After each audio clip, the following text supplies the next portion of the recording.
Hey, welcome to 5 Star Guns and Gear, and today we've got a really cool rifle to show you that we've got in to work with in the shop, and this is something you're hopefully going to see quite a bit on this channel. I got this in, really excited about it, been waiting for one of these to come back in stock. Finally had one of our dealers get it in stock and went ahead and got this in for the channel. So looking forward to seeing how this actually performs. I'm not new to bench rest style shooting. I'm going to use this primarily for kind of bench work and stuff like that. We're not talking full out precision bench rest for competition. If I was to do that, this would go on a totally different stock, probably have a different barrel. Maybe, it depends. If this barrel performs, I'd leave this barrel on it till it's shot out. But I want to go over the rifle with you, why I chose this rifle, what modifications I did, and we're going to get some range time on it. It's been raining a lot, so I've done modifications on it. We did not go ahead and do a first shoot without any modifications, which is okay. I wanted to go ahead and do these modifications anyway, so it's fine. And with the rain and everything, it gave me an opportunity to go ahead and get some of the stuff knocked out. That way I don't have to do it later on.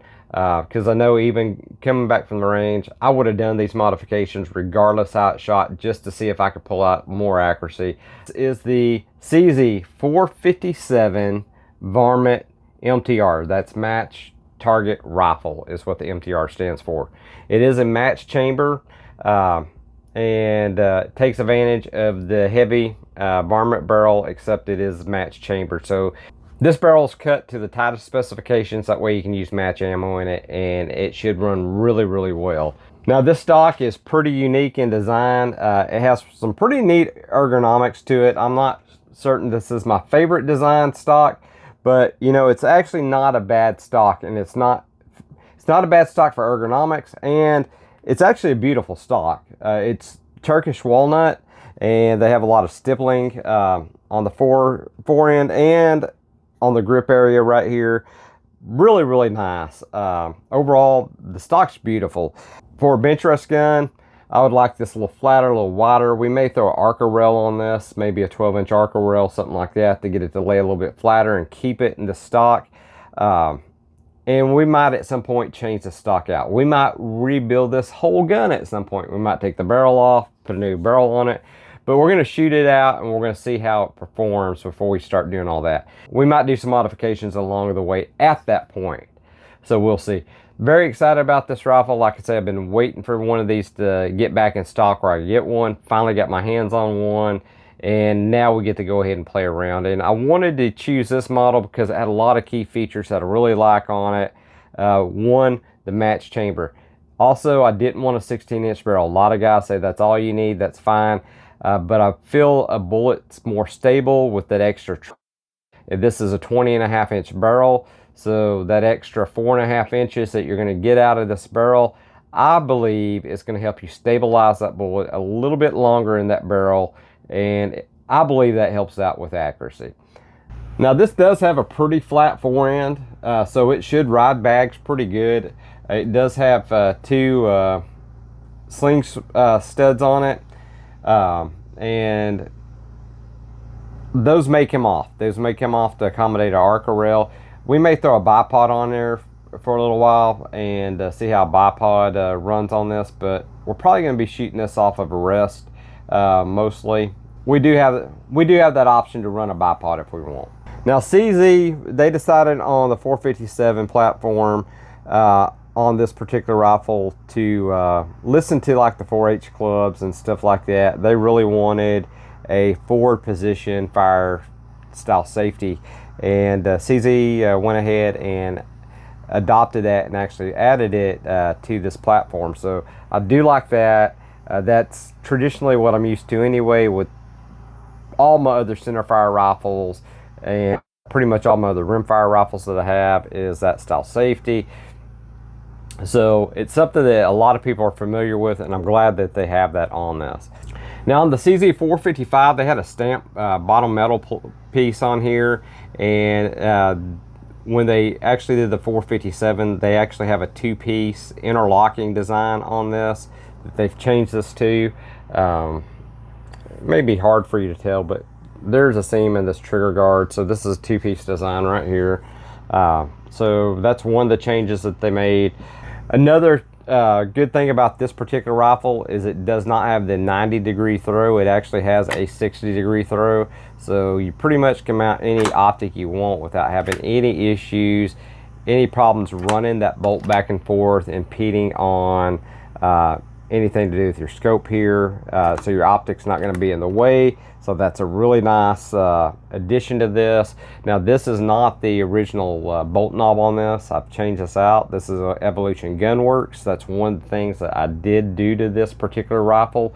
So that is a change I made. So if you see that and say that doesn't look right, you're right. It doesn't look right because we already changed that out. And I did a video on the bolt knob installation. Y'all can go check that out.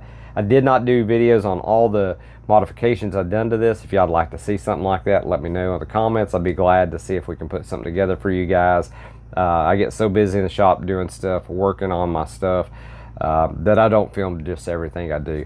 Now this does come with a fully adjustable factory trigger. I was able to adjust this trigger down to about 1.6 pounds, almost 7 ounces.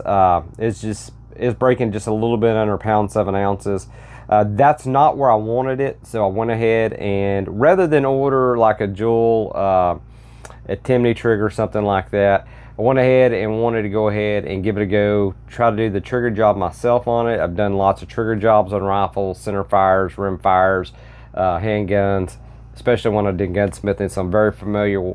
So if you don't know what you're doing, I highly recommend ordering a trigger if you want something lighter. If you know what you're doing or really good with your hands, go ahead and attempt it. Just know that once you mess something up, you may be ordering parts to replace them, or at that point you may have to order you a new trigger. So just keep that in mind.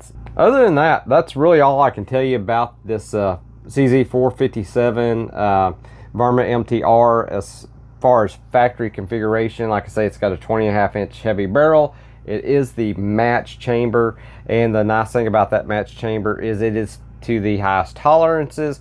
It should shoot match ammo really, really well in this. Like you guys should know, if you don't know by now, you have to test ammo out, and every lot may run different through a barrel. Also, different barrels like different ammunition. You might find one ammunition that shoots really cruddy through one. You get the same exact rifle and it shoots superior in another one.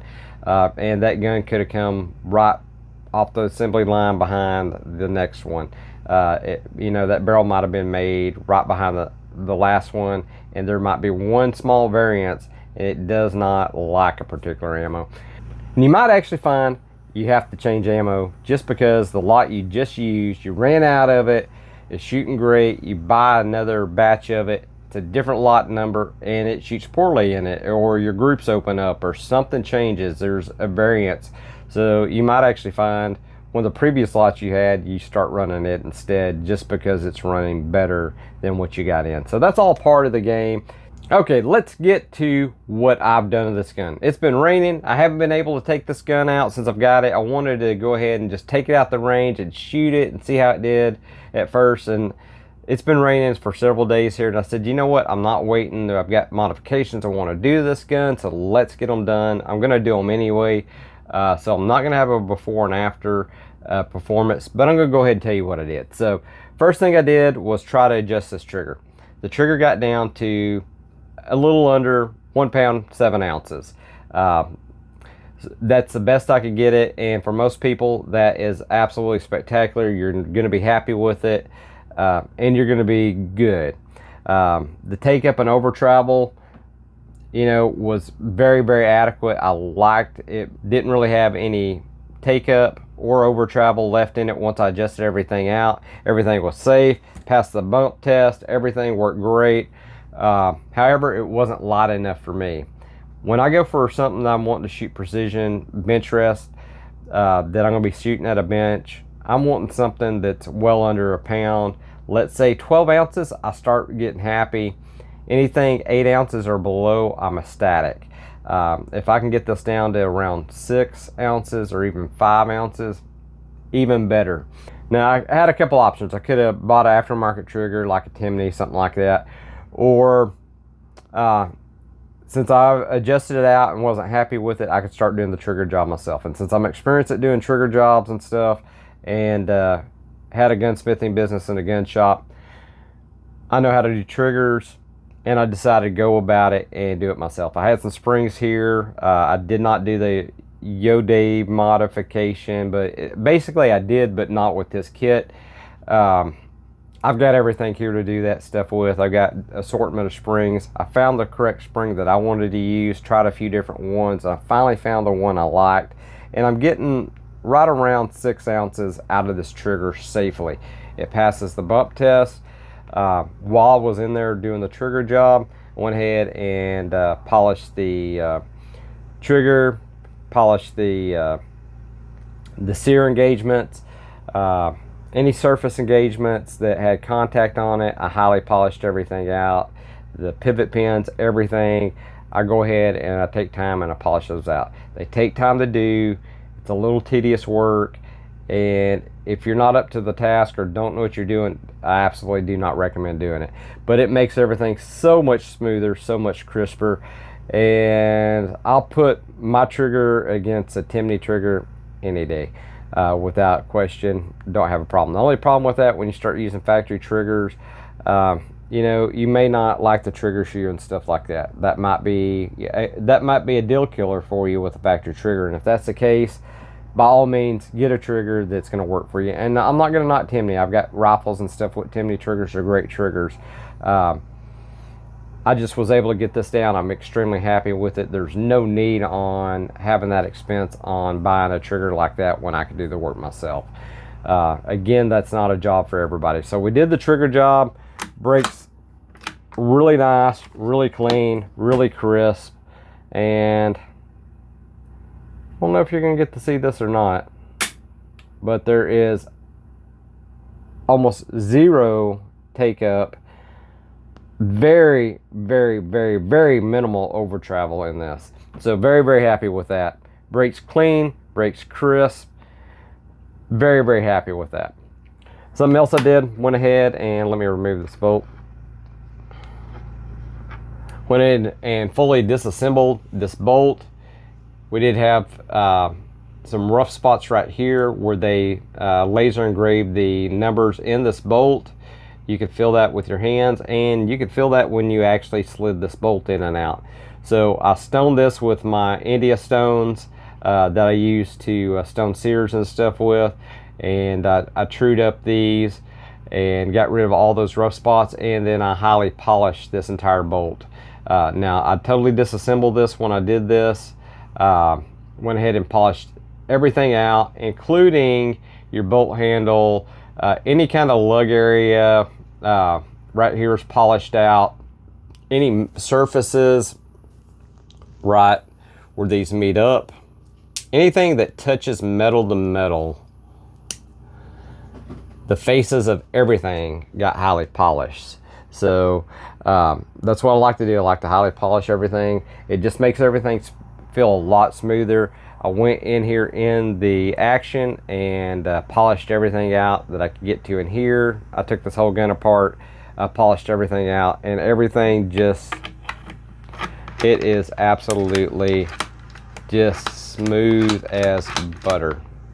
Absolutely love it. There's absolutely zero grinding. Before there was a little bit of chatter, and I've eliminated all that. So that's another step I did. The last thing I really did to this, other than that, before we take it out and shoot it, to see if we're going to pull this gun apart and start rebuilding it, which hopefully we won't have to do that. Hopefully this thing's going to be a shooter. I'm hoping it will be.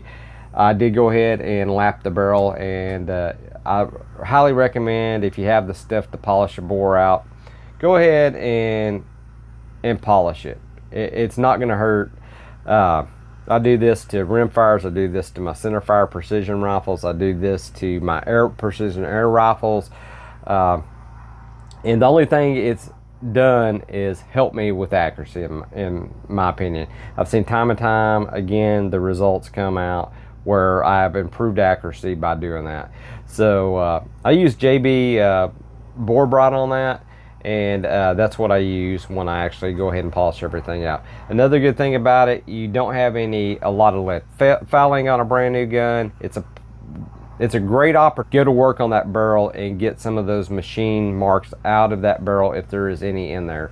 So went ahead and did that. So while it was raining, that's what I did. Took care of all that. Went ahead and mounted the Spectre Optic 6-30 by 56 scope on here. It's got a 30mm tube. This is a Paragon series. I do have a review on this. Actually a really good scope. I think it's going to work out perfect being a 6-30 because I'm pretty much going to be shooting probably mainly 50 and 100 yards with this. Occasionally we'll go out a little longer distance. But I bought this pretty much to be doing, you know, hopefully a 100-yard bench rest, 50-yard bench rest with this. So we'll see how it works out. And I think the scope's going to be really good for it. I think it's going to work out and be ideal for this particular setup. So that's what I've done today. This is what we got in. I wanted to give you a first glance at this. Next time you see it, we're going to be at the range. We're going to be testing it out and seeing how she runs and everything. So y'all stay tuned for that video. It will be coming out shortly, and we'll go over this rifle and I'll give you my opinion how I think this particular rifle performs. Again, we're not going to have a before and after I did these modifications, but this may be a rifle that evolves to a whole brand new build. And on a lot of my rifles, the only thing that I wind up using is a lot of times is the action. Have a new barrel, everything else is gone. So it may be the same on this rifle, but hopefully if it's a shooter, we're going to keep it in this configuration. I've done everything that I could out of the box to try to get this ready for the range. Did minor tweaks to it that I think will be improvements. It certainly improved the trigger, and I do have this action improved on it as well. As long as this barrel does its job, I think I'm going to be happy. Other modifications, like I say, we may flatten this out to ride a rest a little bit better, front rest a little bit better with the Arca rail, something like that. Or at some point we may change this whole stock out. We may put it in a bench rest stock. There again, we may go a whole different direction, and we may put in a precision rifle chassis. So we'll just have to see as time goes along. But I want to show you first look at this, show you what I got in, and show you the CZ 457 Varmit MTR. I think it's a pretty cool rifle, and hopefully we'll get to enjoy it on this channel quite a bit. Guys, if you're subscribed, thank you very much. If you're not subscribed, please consider subscribing. Hit that like button, hit that thumbs up. I certainly appreciate it. If you hit that thumbs down, hey, do me a favor, hit it twice. And as always, God bless, and I'll catch you on the next episode.